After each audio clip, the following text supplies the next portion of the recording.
Hello friends, my name is Arun Kishore Voleti and welcome to my channel Learn Deep.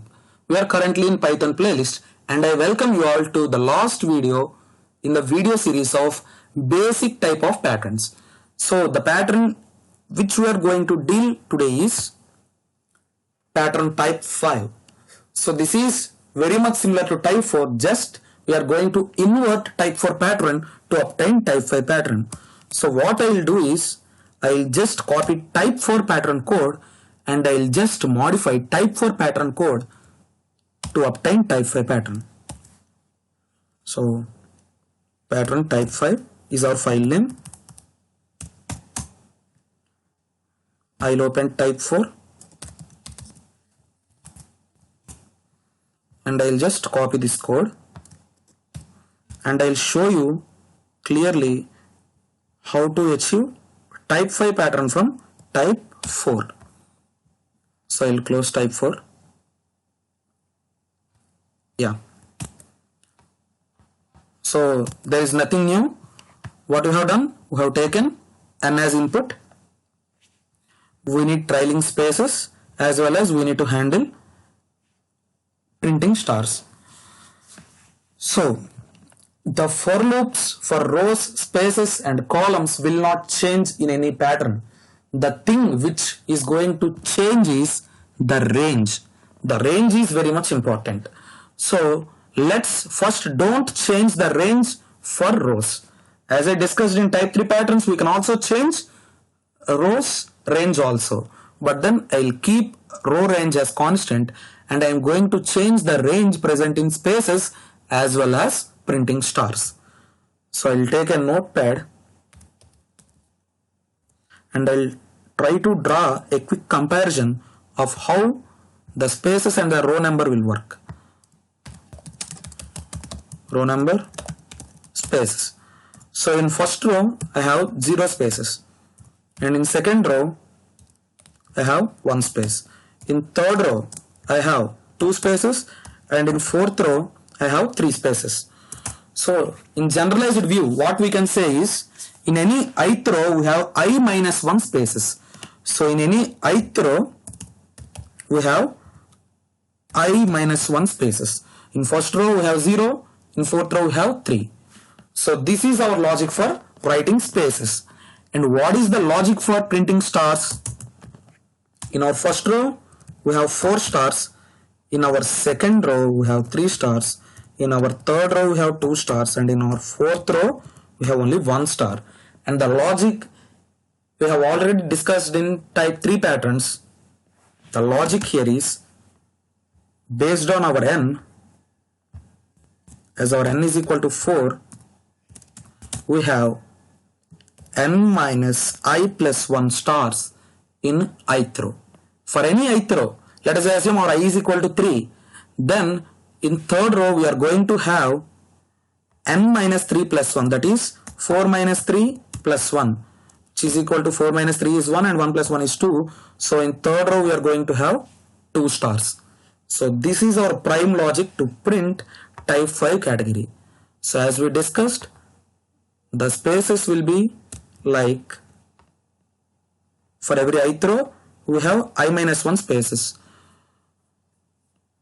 So for spaces in range of 1 comma 1 plus I minus 1, or simply what we can say is 1 comma I, as 1 plus I minus 1 means 1 is going to be cancelled, so we'll remain with I. And for columns for loop what we will have? We have n minus I plus 1 and 1 more plus 1 to include the last value. So what I am going to write is n minus I plus 2. And what we have to print? We need to print a star simply. Now if I run this and if I give my input as 4, I will get the required pattern. So in this what we have done? We have changed the condition present in spaces as well as columns loop. Now let's try to change the condition present in row for loop. So I am going to copy and paste the code for type 4 category again. Now what I will do is, I will change this rows for loop. I will consider the rows number is starting from 4 and it will reach till 0, and I am going to decrement this value. If you don't get of how I am writing this for loop in decremented order, I recommend you to watch my previous video which I made on nested statements and loopings. I mean conditional statements and looping. In that I have clearly explained you how to write for loop from front to back and as well as from back to first. So in this video, what I am going to do is, in this method what I am going to do is, I am just changing the range present in row for loop, or we can say it as n because we are taking n as our input, right? So now let's try to consider our row number starts with 4. So if 4 is our row number, we have 0 spaces. 3 is our row number and we have 1 space. If 2 is our row number, we have 2 spaces. And if 1 is our row number, we have only 3 spaces. So how am I getting? Here we have 0 spaces, here we have 1 space, here we have 2 spaces, and here we have 3 spaces. So that's what I have written here. So now what we have to do, we need to identify the logic behind row numbers and spaces. So let us consider for any ith row, we are going to have I minus n, or we can say n minus I. Which other way is fine if you take absolute function, but then taking n minus I is preferable. So for any ith row, we are going to have n minus I spaces. Consider n is equal to 4 and I is equal to 1. So 4 minus 1 is 3. So the row which is holding 1 as its row number will have 3 spaces in it. So all we need to modify is nothing, because already the spaces are written for n minus I itself. Clear? When we are writing type 4 pattern, we have wrote the logic for space as n minus I, and if you change the row number from 4 to 1 in type 5 pattern, there is no need to change spaces for loop. That is the reason why I have copied code from 4, just to show you there is no need to change condition in the loop. Now let's try to identify the logic for printing stars. So let us assume our row number as 4. In our 4th row we have 4 stars. In our 3rd row we have 3 stars. In our 2nd row we have 2 stars. And in our 1st row we have only 1 star. And do remember, the number 4 corresponds to 1st row here. I am just changing row number. That's it. This 4 is not the number of row, but this 4 is row number. I mean the value of I. As the for loop starts from 4, I first holds 4 in its position. So the first value I going to visit is 4, which is the row number of this first row. So the row which is holding 4 as its row number contains 4 stars. And for the row with row number 3, I am going to have 3 stars. And for the row with row number 2, I am going to have 2 stars. Similarly, for the row with row number 1, I am going to have only 1 star. So the condition is very much clear. For any ith row, I am going to have I stars. So if you see the condition here, for the J for loop, we are already having the same condition. So the basic point which I want to touch here is, if you want to invert any pattern, am I clear to you? Type 5 and type 4 are inverse patterns. All we need to do to achieve type 5 is just invert type 4 pattern. So if you want to invert type 4 pattern, either you can change the conditions in column for loop, or you can simply change the condition in row for loop. Which other way you are going to achieve inverted pattern. So if I run this code, of course after saving, and if I give 4 as my input, I am going to get the previous pattern only. So what we have changed exactly here, we have just changed the condition present in row for loop.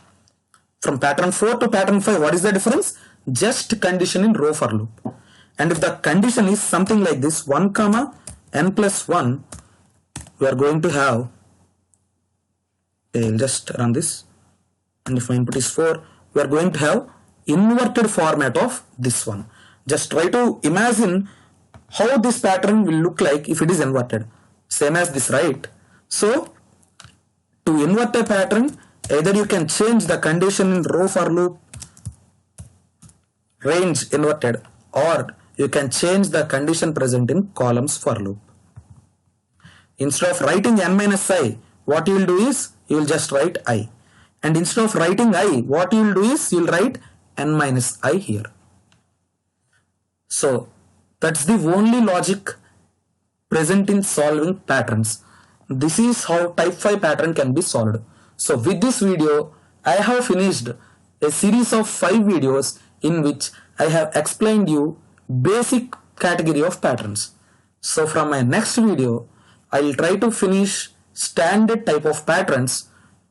Probably in next 10 videos, I will try to finish all standard types of patterns, like patterns with missing blocks. Missing blocks in the sense, I will just show you an example.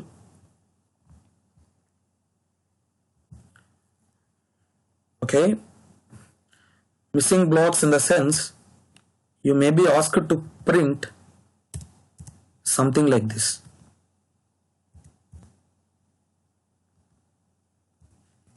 So here you only have all the edges but not the middle stars. So this is one type of standard pattern, and in some other patterns you may ask to print all diagonal values. Sorry, something like this.